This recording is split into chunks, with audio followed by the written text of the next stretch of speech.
નમસ્કાર, હું છું એન્કર અર્પિતા પટેલ. આપ જોઈ રહ્યા છો news snap channel. News snap ચેનલમાં દર્શક મિત્રો આપનું હાર્દિક સ્વાગત છે. દરરોજ નવીન સમાચાર જોવા માટે સતત અમારી સાથે જોડાયેલા રહો.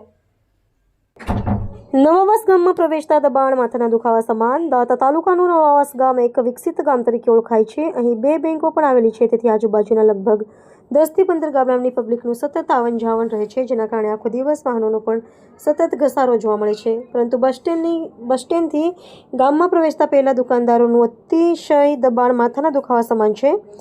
ગામમાં પ્રવેશતા ડેરી પણ આવેલી છે. સવાર સાંજ ડેરીનું ટેન્કર દૂધ લેવા આવતું હોય. ટેન્કર ચાલકને ટ્રાફિકના કારણે પારાવાર મુશ્કેલીનો સામનો કરવો પડે છે. આ અંગે ઘણીવાર રજૂઆતો કરવામાં આવી હોવા છતાં ગ્રામ પંચાયતના ધરાયેલા સત્તાધીશોની આંખ ખુલતી નથી. ગામની પ્રજા પણ હેરાન છે, પરંતુ ગામના સરપંચ કે તલાટીશ્રી આ અંગે કંઈ વાત કરવા તૈયાર નથી. શું પંચાયત દબાણકારો પાસેથી હપ્તા લે છે કે પછી પંચાયતના માણસો કોઈનાથી દબાયેલા છે?